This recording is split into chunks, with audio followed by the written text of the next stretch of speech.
ஸ்ரீமதே ராமானுஜாய நமஹ. ஆழ்வார் எம்பெருமானார் ஜீயர் திருவடிகளே சரணம். அஸ்மத் ஆச்சாரியன் திருவடிகளே சரணம்.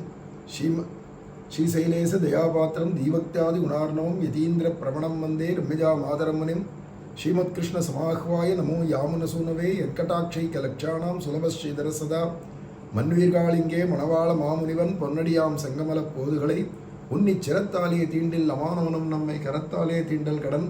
அஸ்மத் ஆச்சாரியன் திருவடிகளே சரணம். ஸ்ரீமதே ராமானுஜாயன் மகா.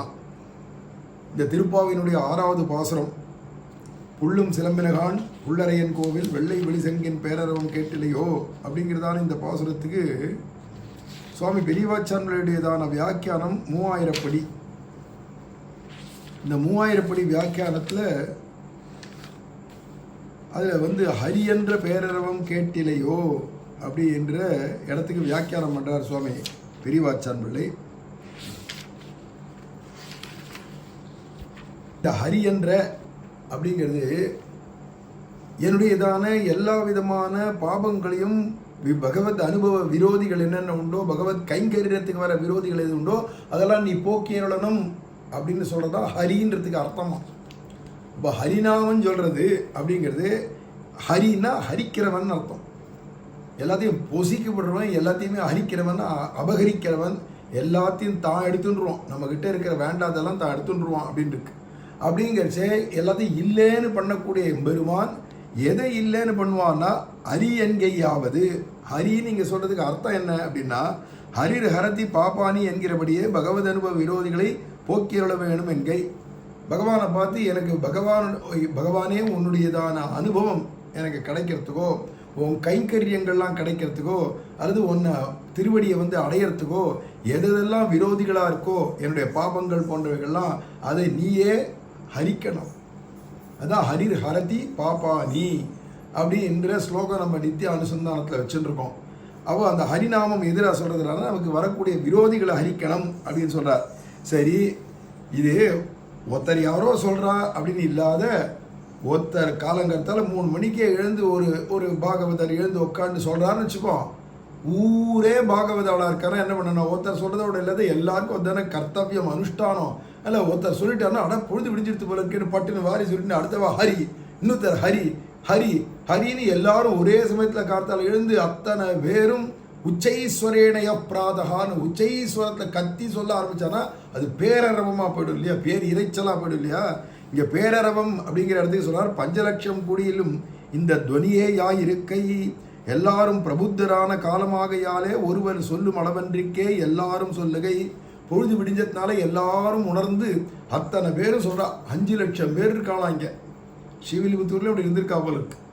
அங்கே பிருந்தாவனத்தில் தான் கோகுலத்தில் தான் அப்படி இருந்தாலும் இல்லாத ஸ்ரீவில்லிபுத்தூர்ல அப்படி இருந்திருக்கா போல இருக்கு. அதனால 5 லட்சம் பேர் எல்லா வீடுகள்லையும் எல்லாரும் எழுந்து, அது பொழுது விடிஞ்சித்துன்னு அறிஞ்சு எல்லாரும் எழுந்து அத்தனை பேர் ஹரிநாமம் கொடுக்கறது பேரரவமாக இருக்கு. இதுலேருந்து நமக்கு என்ன தெரியுதுன்னா எல்லாரும் கூடியிருந்து திருநாமத்தை சொல்றது இன்னும் விசேஷம். ஏன்னா திசாம் அமங்கலம் அப்படின்னு பாகவதன் சொல்லத்தினால இவ காலங்கத்தால எழுந்த உடனே உத்காயத்தீனாம் அரவிந்தலோச்சனம் பிரஜாங்கனானாம் திவமஸ்பிரசத்வனிகி அப்படின்னு பாகவத புராணம் சொல்றது போல நமக்கு காலங்கத்தால எழுந்த உடனேவே இவெல்லாம் ஹரிநாம கீர்த்தனம் பண்றா. அதுவும் எல்லாரும் சேர்ந்து கூடியிருந்து ஹரிநாமத்தை கீர்த்தனம் பண்ணுறதுனால அந்த துவனி உச்சைஸ்வரமாக போய் அது ஊர் உலகம் எல்லாம் பேர் இறைச்சலாக அத்தனை பேர் உலகம் பூரா போய் காதில் விழறதான்.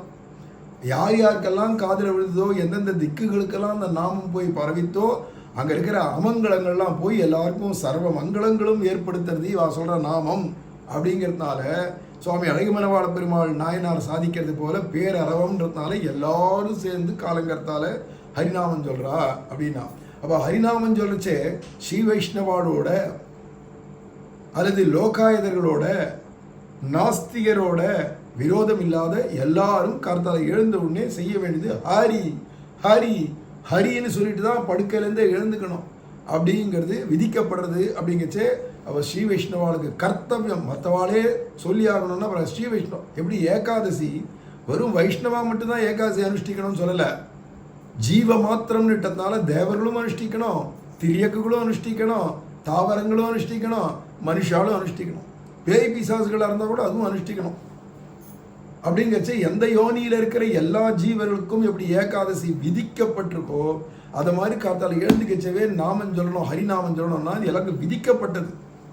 அப்படிங்கிறதுனால எல்லாரும் கூடியிருந்து சொல்ல வேண்டியது பகவானுடைய திருநாமம்.